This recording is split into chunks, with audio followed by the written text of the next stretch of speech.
ವೀಕ್ಷಕರೇ, ಸಿ.ಜೆ. ರಾಯ್ ಯಾಕೆ ಆತ್ಮಹತ್ಯೆ ಮಾಡಿಕೊಂಡ್ರು, ಹೇಗೆ ಸತ್ರು ಅನ್ನೋದೆಲ್ಲ ನಿಮಗೆ ಈಗ ಗೊತ್ತಾಗಿದೆ. ಅದರ ಬಗ್ಗೆ ನಾನೇನು ಜಾಸ್ತಿ ಹೇಳೋದಕ್ಕೆ ಹೋಗಲ್ಲ. ಆದರೆ ಸಿ.ಜೆ. ರಾಯ್ ಸಾವಿನ ಸುತ್ತ ಅನುಮಾನಗಳ ಹುತ್ತ ಇದೆಯಲ್ಲ, ಇದು ಬೇರೆ ಬೇರೆ ರೀತಿಯಲ್ಲಿ ಬೆಳೀತಾ ಇದೆ, ಬೇರೆ ಬೇರೆ ಆ್ಯಂಗಲನ್ನು ಪಡ್ಕೊಂಡಿದೆ, ಬೇರೆ ಬೇರೆ ಟರ್ನನ್ನು ಪಡ್ಕೊಂಡಿದೆ. ರಾಜಕೀಯ ಧುರೀಣರು ಕೂಡ ಈ ಬಗ್ಗೆ ಮಾತನಾಡ್ತಾ ಇದ್ದಾರೆ. ಕಾರಣ ಏನಪ್ಪ ಅಂತಂದರೆ, ಈ ರೀತಿಯ IT ದಿಗ್ಗಜರು ಅಥವಾ ಈ ರೀತಿಯ ರಿಯಲ್ ಎಸ್ಟೇಟ್ ಟೈಕೂನ್ಗಳು ಯಾಕೆ ಈ ರೀತಿ ದಾರುಣ ಅಂತ್ಯ ಆಗ್ತಾರೆ ಅಥವಾ ತಮ್ಮನ್ನು ತಾವೇ ಹತ್ಯೆ ಮಾಡ್ಕೊಳ್ತಾರೆ ಅನ್ನೋದರ ಸುತ್ತ ಚರ್ಚೆಗಳು ಬೇರೆ ಬೇರೆ ಆ್ಯಂಗಲಿಂದ ನಡೀತಾ ಇದ್ದಾವೆ. ಸ್ವತಃ ರಾಜಕಾರಣಿಗಳು ಕೂಡ ಈ ಬಗ್ಗೆ ಮಾತನಾಡ್ತಾ ಇದ್ದಾರೆ. ವಿಧಾನಸಭೆ ಅಧಿವೇಶನ ನಡೀತಾ ಇದೆ, ಪರಿಷತ್ ಕಲಾಪಗಳು ನಡೀತಾ ಇದೆ. ಈ ಸಂದರ್ಭದಲ್ಲಿ ಸಿ.ಜೆ. ರಾಯ್ ಅವರ ಹತ್ಯೆ ಪ್ರಕರಣ ಅಥವಾ ಆತ್ಮಹತ್ಯೆ ಪ್ರಕರಣ ಒಂದು ರೀತಿಯ ದೊಡ್ಡ ಸಂಚಲನವನ್ನು ಉಂಟು ಮಾಡ್ತಾ ಇದೆ. ಕೇಂದ್ರ ಸರ್ಕಾರದ ಮೇಲೆ ಅಥವಾ ಕೇಂದ್ರೀಯ ತನಿಖಾ ಸಂಸ್ಥೆಗಳ ಮೇಲೆ ಸ್ವತಃ ರಾಜಕಾರಣಿಗಳು ಆರೋಪ ಮಾಡೋದಕ್ಕೆ ಶುರು ಮಾಡಿದ್ದಾರೆ. ಕೇಂದ್ರೀಯ ತನಿಖಾ ಸಂಸ್ಥೆಗಳ ತನಿಖೆ ಹೆಂಗೆ ನಡೆಯುತ್ತಪ್ಪ ಅಂತಂದರೆ, IT ಆಗಿರ್ಬೋದು, ED ಆಗಿರ್ಬೋದು, ಎಲ್ಲರೂ ಕೂಡ ಒಂದು 3 ತಿಂಗಳ ಕಾಲ ಬ್ಯಾಕ್ಗ್ರೌಂಡ್ ವೆರಿಫಿಕೇಷನ್ ಅಂತ ಆ ರೀತಿ ಒಂದು ಅವ್ರ ಬಗ್ಗೆ ತನಿಖೆಯನ್ನು ಮಾಡೋದಕ್ಕೆ ಶುರು ಮಾಡ್ತಾರೆ. ಆದರೆ ಎಲ್ಲೂ ಕೂಡ ಆ ಸಂದರ್ಭದಲ್ಲಿ ರೈಡಿಗೆ ಬರೋಲ್ಲ.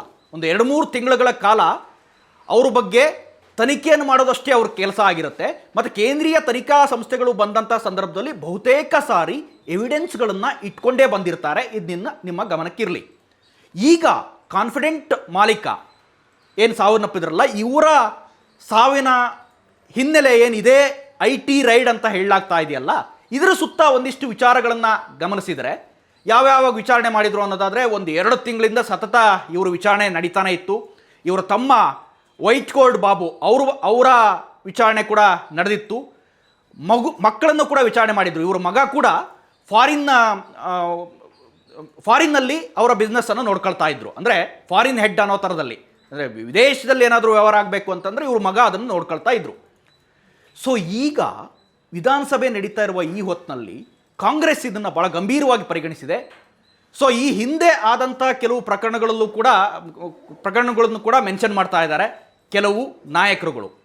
ಹಿಂದೆ ಈ ದಾಳಿಯ ಹಿನ್ನೆಲೆಯಲ್ಲಿ ನೋಡೋದಾದರೆ ಸಿದ್ಧಾರ್ಥ್ ಕೇಸ್ ಭಾಳ ದೊಡ್ಡ ಮಟ್ಟದಲ್ಲಿ ಚರ್ಚೆ ಆಗಿತ್ತು. ನೇತ್ರಾವತಿ ನದಿಗೆ ಹಾರಿ ಕಾಫಿ ಡೇನ ಮಾಲೀಕ ಸಿದ್ಧಾರ್ಥ್ ಆತ್ಮಹತ್ಯೆಯನ್ನು ಮಾಡ್ಕೊಂಡಿದ್ರು. ಅದಾದ ನಂತರ ಒಂದು ದೊಡ್ಡ ಪ್ರಕರಣ ಅಂತ ಪರಿಗಣಿಸಿದರೆ ಇದೇ ಕಾನ್ಫಿಡೆಂಟ್ ಗ್ರೂಪ್ನ ಮಾಲೀಕರ ಪ್ರಕರಣ. ಸೊ ಈಗ ವಿಶೇಷ ತನಿಖಾ ದಳಕ್ಕೆ ಅಥವಾ ಸ್ಪೆಷಲ್ ಇನ್ವೆಸ್ಟಿಗೇಷನ್ ಟೀಮನ್ನು ರಚನೆ ಆಗಿದೆ ರಾಜ್ಯ ಸರ್ಕಾರದ ವತಿಯಿಂದ. ಸಿದ್ದರಾಮಯ್ಯವರು ಒಂದು ಟೀಮನ್ನು ಫಾರ್ಮ್ ಮಾಡೋದಕ್ಕೆ ಗೃಹ ಸಚಿವರಿಗೆ ಹೇಳಿದರು. ಹೋಮ್ ಮಿನಿಸ್ಟ್ರು ಈಗ ಒಂದು SITಯನ್ನು ರಚನೆ ಮಾಡಿದ್ದಾರೆ. ಪ್ರಕರಣದ ಎಲ್ಲ ಎವಿಡೆನ್ಸ್ಗಳು ಈಗ SITಗೆ ಹಸ್ತಾಂತರ ಆಗಿದ್ದಾವೆ. ಸ್ಥಳೀಯ ಪೊಲೀಸರೇನು ಅಶೋಕನಗರ ಪೊಲೀಸರು ಕಲೆ ಹಾಕಿರುವ ಎಲ್ಲ ಮಾಹಿತಿಗಳು ಕೂಡ SITಗೆ ಟ್ರಾನ್ಸ್ಫರ್ ಆಗಿದ್ದಾವೆ. SIT ನೇತೃತ್ವವನ್ನು ಯಾರು ವಹಿಸಿದ್ದಾರೆ ಕೇಳಿದ್ರೆ, ವಂಶಿ ಕೃಷ್ಣ ಅವರು, ಹಿರಿಯ IPS ಅಧಿಕಾರಿ ವಂಶಿ ಕೃಷ್ಣ ಅವರಿಗೆ SITಯ ಜವಾಬ್ದಾರಿ. ಅದಾದ ನಂತರ ಬೆಂಗಳೂರು ಕೇಂದ್ರ ವಿಭಾಗದ DCP ಅಕ್ಷಯ್ ಅವರಿಗೆ ಇದರ ತನಿಖೆ ಜವಾಬ್ದಾರಿ ಇದೆ.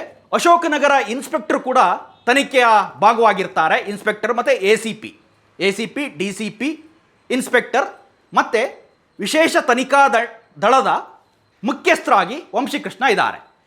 ಈ ತಂಡ ಈಗಾಗಲೇ ಒಂದಿಷ್ಟು ಎವಿಡೆನ್ಸ್ಗಳನ್ನು ಕಲೆ ಹಾಕಿದೆ.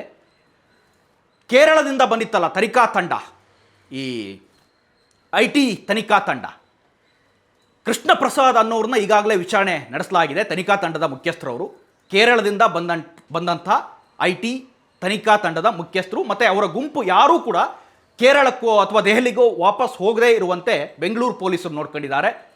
ಬೆಂಗಳೂರು ಪೊಲೀಸ್ ಕಮಿಷನರ್ ಸೀಮಂತ್ ಕುಮಾರ್ ಸಿಂಗ್ ಅವರ ಮಾನಿಟರಿಂಗ್ನಲ್ಲೇ ಈ ಎಲ್ಲ ಕೆಲಸಗಳು ನಡೀತಾ ಇದ್ದಾವೆ. ಒಂದು ಡೈರಿ ಸಿಕ್ಕಿತ್ತು, ನಿಮ್ಗೆ ಗೊತ್ತಿರಲಿ. ಒಂದು ಡೈರಿ, 2 ಐಫೋನ್ಗಳನ್ನು ಈಗಾಗಲೇ ಅದರ ಪಾಸ್ವರ್ಡ್ಗಳನ್ನು ಇದು ಮಾಡೋದಕ್ಕೆ ಟೆಕ್ನಿಕಲ್ ತಂಡಕ್ಕೆ ಕಳಿಸಲಾಗಿದೆ. ಸೊ ಪಾಸ್ವರ್ಡ್ ತೆಗೆದಾದ ನಂತರ ಯಾರ್ಯಾರಿಗೆ ಕರೆ ಮಾಡಿದ್ರು, ತಾಯಿ ಜೊತೆ ಏನೇನು ಮಾತಾಡಿದ್ರು, ಇದೆಲ್ಲ ಮಾಹಿತಿಗಳು ನಂತರದಲ್ಲಿ ಸಿಗ್ತವೆ. ಸೊ ಸದ್ಯಕ್ಕೆ ಡೈರಿಯಲ್ಲಿ ಸಿಕ್ಕಿರುವ ಮಾಹಿತಿ ಏನು ಅನ್ನೋದು ಎಲ್ರಿಗೂ ಇರುವಂಥ ಕುತೂಹಲ. ಸೊ ಕಾನ್ಫಿಡೆಂಟ್ನಂಥ ದೊಡ್ಡ ಗ್ರೂಪ್ನ ಮಾಲೀಕ, ವರ್ಣರಂಜಿತವಾದ ಬಿಸ್ನೆಸ್ ಮ್ಯಾನ್, ಬರ ಕಲರ್ಫುಲ್ ಇವ್ರ ಲೈಫ್ ನೋಡಿದ್ರೆ 12 ಐಷಾರಾಮಿ ಕಾರುಗಳನ್ನು ಹೊಂದಿದ್ರು. ಪೋರ್ಷೆ, BMW ಈ ರೀತಿ ದೊಡ್ಡ ದೊಡ್ಡ ಕಾರುಗಳೇ ಅವ್ರ ಹತ್ರ ಇರೋದು. ಯಾವುದೂ ಕೂಡ ಚಿಕ್ಕ ಪುಟ್ಟ ಕಾರಲ್ಲ, ಎಲ್ಲವೂ ಕೂಡ 2 ಕೋಟಿ 3 ಕೋಟಿ 10 ಕೋಟಿವರೆಗಿನ ಕಾರುಗಳು ಕೂಡ ಅವರ ಬಳಿ ಇದ್ದಾವೆ. ಈ ಡೈರಿಯಲ್ಲಿ ಒಂದಿಷ್ಟು ಹೆಸರುಗಳನ್ನು ಉಲ್ಲೇಖ ಮಾಡ್ತಾರೆ. ಇದೇ ರಾಯ್. ಅದರಲ್ಲಿ ಬೆಂಗಳೂರಿನ ಪ್ರಮುಖ ರಾಜಕಾರಣಿಗಳ ಹೆಸರುಗಳಿದೆ, ಕೆಲವು ನಟ ಮತ್ತು ನಟಿಯರ ಹೆಸರುಗಳು ಇದೆ ಅನ್ನೋದು ಪೊಲೀಸರಿಗೆ ಈಗ ಸಿಕ್ಕಿರುವಂಥ ಮಾಹಿತಿ. ಹಾಗಾದರೆ ಈ ರಾಯ್ ರಾಜಕಾರಣಿಗಳ ಜೊತೆ, ನಟ ನಟಿಯರ ಜೊತೆ ಏನು ಸಂಬಂಧವನ್ನು ಇಟ್ಕೊಂಡಿದ್ರು ಅಂತ ಒಂದಿಷ್ಟು ನ್ಯಾಚುರಲ್ ಆಗಿ ನೋಡಿದ್ರೆ ನೀವು, ಕೆಲವು ಅವರ ಕಾರ್ಯಕ್ರಮಗಳಿಗೆ ನಟಿಯರನ್ನು ಕರೆಸ್ತಾ ಇದ್ರು, ಕೆಲವು ರಾಜಕಾರಣಿಗಳನ್ನು ಅವರು ರಿಯಲ್ ಎಸ್ಟೇಟ್ ಟೈಕೂನ್ ಬೇರೆ ಆಗಿರೋದ್ರಿಂದ ಸಹಜವಾಗಿ ಈ ಬಿಸ್ನೆಸ್ ಮತ್ತು ರಾಜಕಾರಣ ಒಟ್ಟೊಟ್ಟಿಗೆ ಸಾಗ್ತಾ ಇರುತ್ತೆ. ಬಿಸ್ನೆಸ್ಮನ್ಗಳಿಗೆ ರಾಜಕಾರಣಿಗಳೇ ಬೇಕು, ರಾಜಕಾರಣಿಗಳಿಗೆ ಬಿಸ್ನೆಸ್ಮನ್ ಬೇಕು. ಇದೊಂಥರ ಸಂಬಂಧ ಅವ್ರ ನಡುವೆ ಇರುವಂಥ ಸಂಬಂಧ. ಯಾಕೆಂದರೆ ಒಬ್ರನ್ನ ಬಿಟ್ಟು ಒಬ್ಬರು ಇರಲಾರರು ಅನ್ನೋ ಪರಿಸ್ಥಿತಿ. ಯಾಕೆಂದರೆ ಎಷ್ಟೋ ಸಂದರ್ಭಗಳಲ್ಲಿ ಬಿಸ್ನೆಸ್ಮನ್ಗಳೇ ರಾಜಕೀಯಕ್ಕೆ ಬರ್ತಾರೆ, ರಾಜಕಾರಣಿಗಳೇ ಬಿಸ್ನೆಸ್ಮನ್ ಆಗಿರ್ತಾರೆ. ನಮ್ಮ ಬೆಂಗಳೂರಿಂದೇ ರಾಜಕಾರಣಿಗಳು ತಗೊಂಡ್ರೆ ಸುಮಾರು ಜನ ಬಿಸ್ನೆಸ್ಮನ್ಗಳೇ ಇದ್ದಾರೆ. ನಿಮಗೆ ಬೆಂಗಳೂರು ಬರೀ ರಾಜಕಾರಣ ಮಾಡೋರ್ಕಿನ್ನ ನಮ್ಮ ಉಪಮುಖ್ಯಮಂತ್ರಿಗಳನ್ನೇ ತಗೊಂಡ್ರೂ ಕೂಡ ಸಾಕಷ್ಟು ಬಿಸ್ನೆಸ್ಮನ್ಗಳಿದ್ದಾವೆ. ನಮ್ಮ ವಿರೋಧ ಪಕ್ಷದಿಂದ BY ವಿಜೇಂದ್ರ ಅವರು ಕೂಡ ಸಾಕಷ್ಟು ಬಿಸ್ನೆಸ್ಗಳು ಇದ್ದಾವೆ. ಸೊ DK ಶಿವಕುಮಾರ್ ಅವ್ರ ಜೊತೆನೂ ಅತ್ಯುತ್ತಮ ಸಂಬಂಧವನ್ನು ಹೊಂದಿದ್ರು ಇದೇ ರಾಯ್ ಅನ್ನೋದು ಒಂದಿಷ್ಟು ಮೂಲಗಳ ಮಾಹಿತಿ. ಅದಲ್ಲದೆ ಶಾಂತಿನಗರ ಶಾಸಕ ಹ್ಯಾರಿಸ್ ಮತ್ತು ಅವರ ಪುತ್ರ ನಲ್ಪಾಡ್ ಹ್ಯಾರಿಸ್ ಅವ್ರ ಜೊತೆ ಅತ್ಯುತ್ತಮವಾದ ಸಂಬಂಧ ಇತ್ತು. ನಲ್ಪಾಡ್ ಹ್ಯಾರಿಸ್ ಅವರಂತೂ ಅವರ ಅಂತ್ಯಕ್ರಿಯೆ ಆಗೋವರೆಗೂ ಅಲ್ಲೇ ನಿಂತು ಎಲ್ಲ ಜವಾಬ್ದಾರಿಯನ್ನು ಕೂಡ ನೋಡ್ಕೊತಾ ಇದ್ರು.